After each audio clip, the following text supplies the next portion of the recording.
All right, let's unpack this. Today, we're diving into something really fundamental, something that touches every single corner of our lives: money. Can't avoid it. Right. And while it, undeniably keeps our world turning, paying the bills, stocking the fridge, our deep dive into the research, it actually reveals something pretty surprising about its true impact, on our happiness. Yeah, that connection isn't as straightforward as people think. Not at all. Studies consistently show that after a certain point, maybe around what, $75,000, maybe $100,000 a year for emotional well-being. Right, there's a threshold. Exactly. Simply earning more money doesn't really translate to significantly more, daily joy or life satisfaction.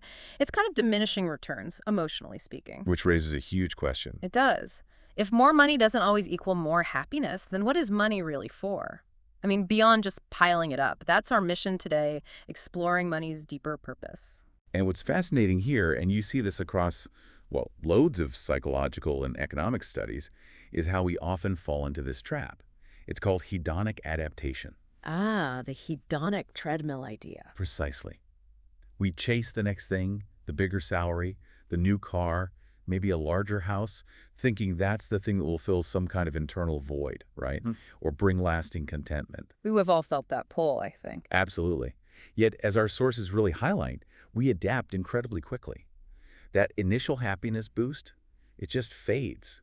And that feeling of emptiness, surprisingly, often remains unfilled. So you run faster but stay in the same emotional place? That's the hedonic treadmill effect. Yeah. Research shows so clearly. So the stage we're setting for you today is really about exploring how to step off that treadmill, how to make sure money genuinely serves your life, your real purposes. Leading to a life that feels genuinely, worth living, not just one that's, well, running smoothly. Exactly. It's about being intentional, not just running on instinct. That's a really profound distinction. And I think it resonates, doesn't it, with so many people's experiences. If we're constantly on that treadmill, just chasing financial goals to fix some inner yearning, well, the research says that yearning just sticks around. It does. Can you maybe elaborate a bit? Yeah. What do the studies say about why this void stays unfilled, even when we get the new car or the bigger house? What are the psychological traps? Yeah, absolutely. The research points to a few key things.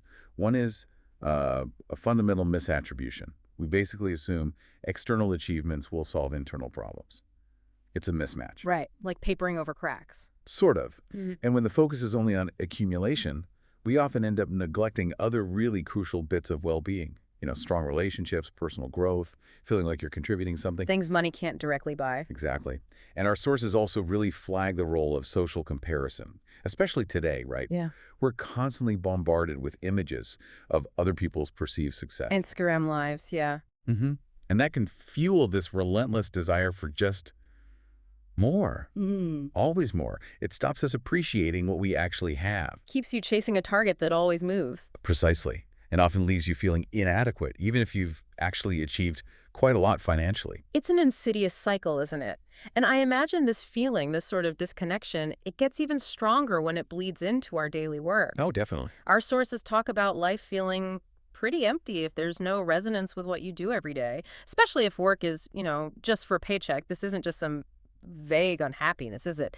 It can feel much more real. Oh, it's very real and measurable. This isn't just like philosophical discomfort. It has a genuine human cost. When there's zero resonance between your daily grind and your deeper values or passions, well, it often leads straight into what our research calls burnout culture. Burnt out. We hear that word a lot. We do. And individuals report things like chronic fatigue, a really deep sense of cynicism about their work, and feeling much less effective in their roles. I mean, imagine spending 8, 10, maybe more hours a day doing something that just drains you. Instead of energizing you. Right. And that feeling of disconnection, it doesn't just stay at work. It seeps into everything: relationships, health, your overall satisfaction with life itself. It can make life feel pretty empty, like you said, even if the bills are paid. So it's much more than just the money changing hands. It's about the emotional, even spiritual investment we're making or not making, day in, day out. Wow. That's a heavy thought. That the very thing meant to secure our lives could actually be, well, draining our spirit. Huh. But okay, if that's the pitfall, where do our sources say the turning point is? What's the catalyst? What causes that aha moment that gets people off the treadmill? What's really fascinating is that the aha moment often doesn't come from getting more. It usually comes from rethinking why you're working in the first place. A shift in perspective. Exactly. The catalyst is frequently about aligning your work with intrinsic motivations, what drives you from the inside, rather than just the external rewards like the paycheck. It's about finding or maybe rediscovering purpose. Purpose, okay. And when people find that their work actually resonates with what they truly value or what they're passionate about, the psychological shifts, the emotional shifts, they're profound. And this isn't necessarily about, quitting your high-paying job tomorrow and becoming a painter, right? Our sources highlight that even within existing structures, when your work does connect with your passion, your whole outlook just changes. Absolutely. It can be transformative. Yeah, it's like flipping a switch. Hmm. We found this one story in the research about a senior exec totally burned out. He rediscovered his passion by volunteering, mentoring young entrepreneurs. Okay. And suddenly, all his business skills, which he thought were just about profit, they became tools for making a real impact. And it totally shifted his relationship with his career and his wealth. He wasn't just, getting by anymore. He felt like part of something bigger. That's a brilliant example. Yeah. Because this transformation, it isn't just some abstract idea. It impacts everything: daily energy, long-term planning, the works. Right. That shift from seeing work as just a means to an end, just the paycheck, to viewing it as, say, an extension of your passion or a way to contribute it, profoundly affects not just your work life, but your whole perception of wealth and fulfillment. So money takes on a different role. Exactly. Right. When you align your efforts with your values, money stops being just about accumulation. It starts serving a higher purpose. It becomes the fuel for your passion, the resource that lets you contribute to that something bigger you mentioned. Makes sense. And studies back this up. People who feel a strong sense of purpose in their work, they often report higher job satisfaction, more resilience, better overall well-being, even when things get tough. That's a really critical point about resilience. Purpose-driven work might not always be easy, right? But the why behind it makes the struggle feel different, more worthwhile. Precisely. It provides meaning. Now, let's be super clear here. We are not saying neglect the basics. Earning, saving, investing wisely, these are absolutely foundational, non-negotiable building blocks for security and freedom. Couldn't agree more. Bedrock stuff. But, and this is the crucial follow-up from our sources, we also have to remember not to get totally consumed by chasing the money itself.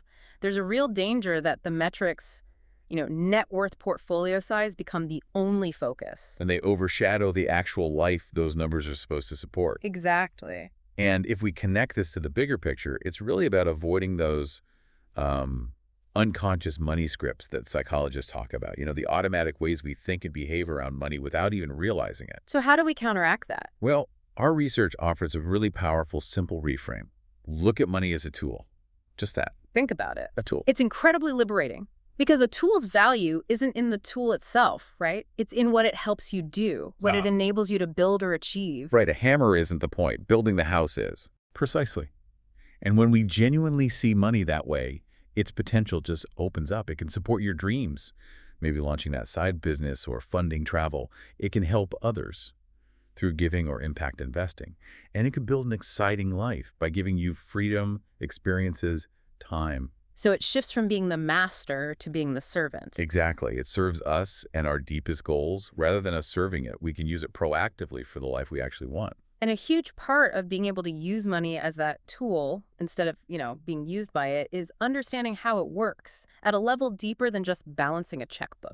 Financial literacy, but maybe something more. Yeah, our research really pinpoints this critical gap in society. Most of us just weren't taught how to handle money effectively, especially in a way that connects with our own psychology. It's true. School teaches algebra, history. Right. But practical money management, behavioral economics, the psychology of wealth often just missed. And that's why a solid financial education, one that goes beyond just the mechanics, is so vital. Fills that gap. It does. It gives you the knowledge to navigate the financial world confidently, consciously. So yes, understanding how to earn, save, invest, but also why we make certain money decisions. Like understanding biases, loss aversion, things like that. Exactly. Knowing about loss aversion helps explain why you might hang on to a losing stock too long, right? and how that fear can actually stop you from reaching purpose-driven goals. It's about understanding market cycles, sure, but also understanding your own behavioral cycles with money. Right. And this kind of, let's call it nuanced, financial education, it isn't just about getting richer on paper. It offers a very direct, very tangible benefit. Which is? It can free you from a lot of money problems. Sure. And think about it. So many of those problems stem from emotional reactions or psychological biases, not just a lack of income. The stress, the anxiety. Oh, the immense stress, the sleepless nights money worries cause. Mm. When you have a clear grasp of these principles, from compound interest mechanics to recognizing your own confirmation bias when investing, you gain control. Control feels key here. It is. Because control empowers you to make proactive, informed decisions, not just reactive ones driven by fear or, hype in the market. And that control frees up bandwidth. Exactly. It frees up mental and emotional space. Yeah. And that allows you to actually pursue your purpose, your passions, without that constant weight of financial uncertainty dragging you down. Yeah. It empowers you to build that life worth living instead of just constantly putting out financial fires. It's a liberation. Genuinely. Liberation. I like that. So, okay, bringing this all together then, the ultimate goal isn't just financial wealth purely for its own sake. It's not even just hitting a specific number in your bank account. Yeah. It's about consciously, strategically using money to support your real purposes, whatever those might be for you. Funding education, maybe creating a legacy. Yeah, or achieving time freedom for creative work, making an impact in your community, using it for those things instead of just chasing it to fill that void we talked about earlier. Being intentional. Incredibly intentional, with every dollar earned, saved, invested, aligning it with what truly matters to you, your vision for a fulfilled life. And that's where the dual benefit really clicks. This approach, where money is seen and used as this powerful tool for your purpose, well, it doesn't just build wealth. It builds a life worth living. Ah, love that phrase. It connects the dots, doesn't it? Between financial know-how and deep personal fulfillment. It creates this positive feedback loop. When your money actions line up with your values and purpose, you often find you're more motivated, more resilient. And probably more successful in the long run. Often, yes, both financially and personally. So for you, the listener, these aren't just abstract ideas floating around. They're practical steps towards a richer, more meaningful existence, where your money works for you to create the life you actually value. Creating a return on life, not just return on investment. Beautifully put. That's it exactly. Wow, what a journey we've taken today. We started with money as just, basic necessity, keeping the lights on. The starting point. But we quickly moved to understanding its potential as a really powerful tool. We've seen how shifting focus from just accumulation, just gathering more, to meaningful application. Using it to support dreams, passions. Right. Underpinned by a deeper understanding of our own financial psychology. How that can fundamentally change our whole experience with money and with life. It really boils down to this, I think. Yeah. Combine that sound financial understanding, including those behavioral insights, with a clear sense of your personal purpose. That combination can profoundly transform your relationship with money. How so?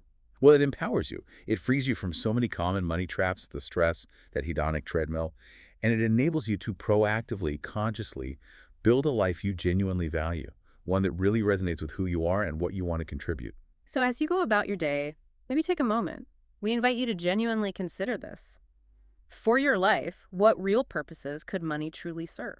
Beyond the bills, beyond just getting by. Exactly. How might intentionally shifting your perspective on money today, maybe diving a bit deeper into understanding your own financial behaviors and motivations, how might that start building a more fulfilling tomorrow? That's not just a question, really. It feels more like an opportunity. A profound one.